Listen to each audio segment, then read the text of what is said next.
This is Scott the Fix-It Guy. Our goal with our videos is to empower you to be able to do the repairs on your own and save a whole lot of money and also get that great feeling of having fixed it by yourself. Thanks so much for watching our video. We really appreciate your support.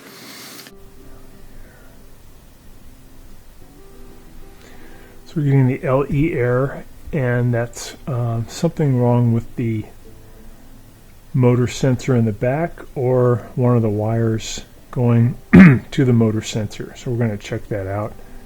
We've got some water in there, so we're going to go ahead and get rid of the water.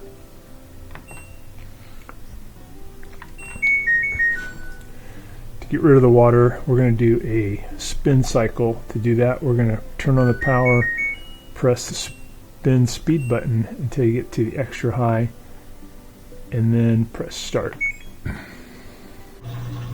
That'll get the water out, and probably when it tries to spin though, it will get another LE error. You can see it's trying to activate to spin, but you just get kind of a shake when the motor kicks in, but it's not able to spin it. So normally at this point you get some rotation, but something's not working. It might give us an LE error here in a second.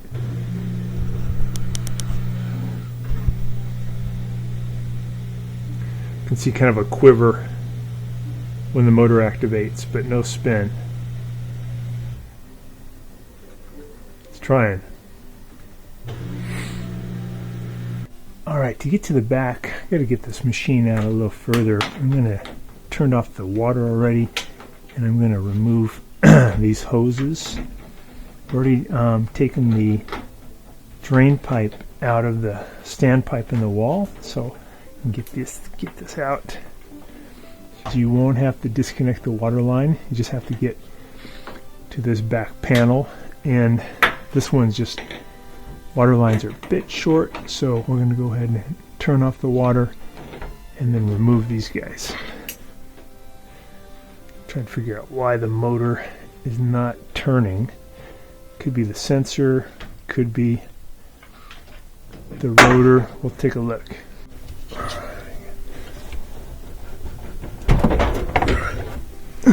We got the water lines removed. We're going to remove these Phillips head screws from the back. So we got 4 of those. Got it unplugged. There we go. Get those. I'll pull this plate off. I'm going to push up at the bottom, take that off. Alright, here's our rotor. It's turning really well. There's no rubbing. It's super good. What could be going on though is this wire, because this has to bounce back and forth so much, sometimes you get an internal break. There's also a sensor right here that may be the culprit. So whether you're going to redo this or redo the sensor, it's good to take this off. That's a 17 millimeter bolt, so we use a 17 millimeter socket. It's not the best way, but if you have to isolate this from moving, if you put something through here close to the base and against this plastic housing, not the copper things here, but right there, that'll keep it from turning while you do your lefty-loosey turn. You usually have a little bit of Loctite on the bolt so they don't come out easily. You'll notice that this bolt, it has a little Loctite right here on the threads. It has a big fender washer and a lock washer, so make sure you have those. Now to get the rotor off, you usually have to kind of wiggle it to get it to come out towards you. So I'm kind of wiggling back and forth. You can see it coming off. Looks good. Sometimes what happens is this piece, the plastic piece, the splines, the lines in there get worn away, and then the rotor kind of moves around. But I think this one was doing all right. I don't think the splines are messed up. It usually comes from overloading it.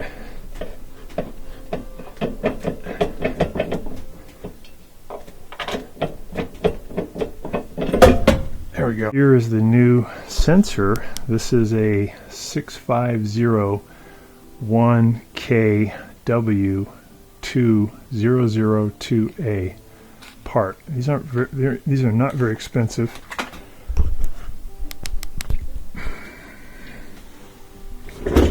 Part lives right here. So to get to it, just got to remove these, come right off, and this whole stator assembly can come out away. Make sure again it's unplugged. Take these off. These are 10mm. And you can just loosen them up and spin them off.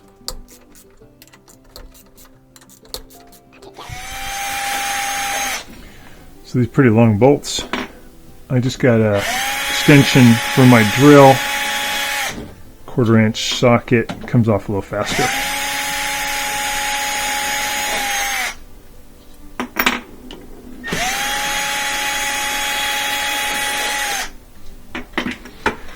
We notice the angle of this, how it's positioned. This is at about 7 o'clock, so we got to remember that when it goes back on. Remove that screw, and that screw. Those are Phillips head. Phillips head screws removed. I'm going to go ahead and take out this bolt. And now it's going to be a little bit easier to do the disconnect for these modular connectors. Disconnect this one. This is for the Hall sensor. This thing helps to sense where the rotor is, and sometimes these just kind of wear out. That rotor in relation to the stator, it'll give you the LE error. So this is a very common reason that these will stop working.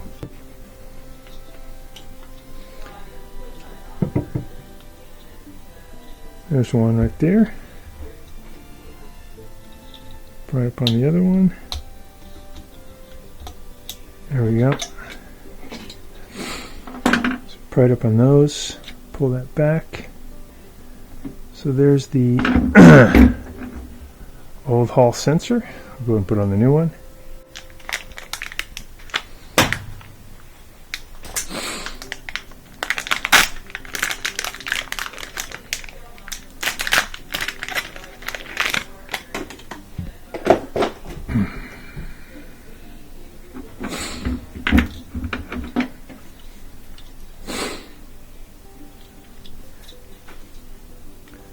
So I'm going to line it up on these guys first. You can see there's 3 little things sticking up, 3 little parts here. Got to line them up. Get those on there first. And then make sure these are up on top.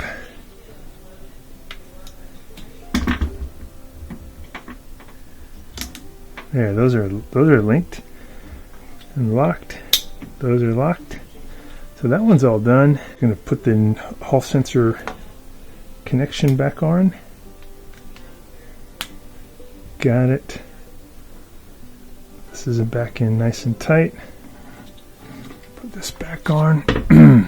Remember, that'll be at about 7 o'clock. Should be about right there. Line up those holes. This one back in. It's good to get one up high, like at about 1 o'clock. We'll zip those in. Put those back up.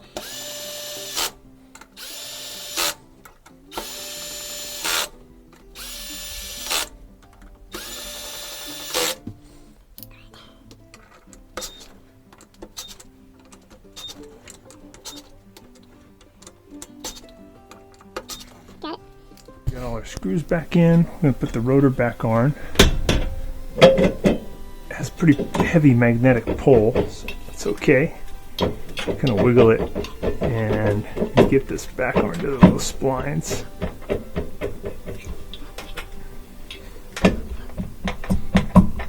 So that's pretty good. Now it's flush with that. This part's flush with the shaft. Start that by hand. Okay, there's our 17 millimeter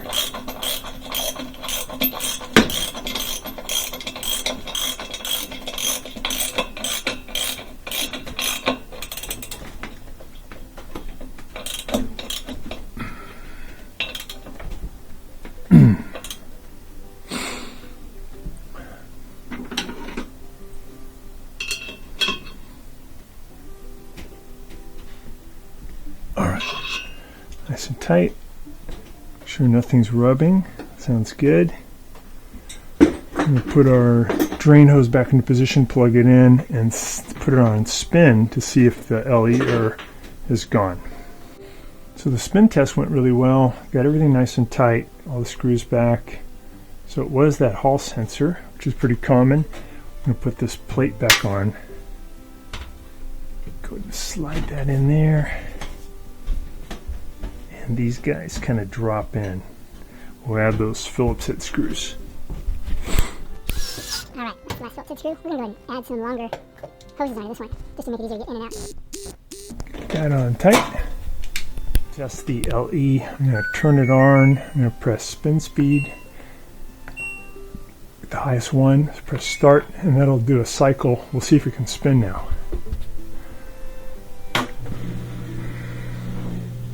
Yeah, so that looks good already. Before it was just quivering, and now the computer is able to talk to the rotor because it has a new Hall sensor. So the high-speed spin looks really good. Back to normal.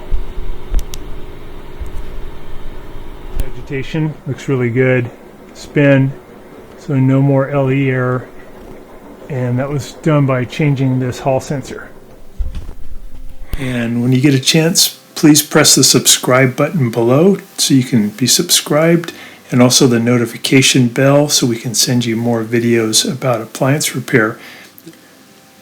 Please also give us a thumbs up if you enjoyed the video. If you really liked the video and it really helped you, please press this new applaud button and you can show your support and also get a nice clapping hands for your video. Thanks again.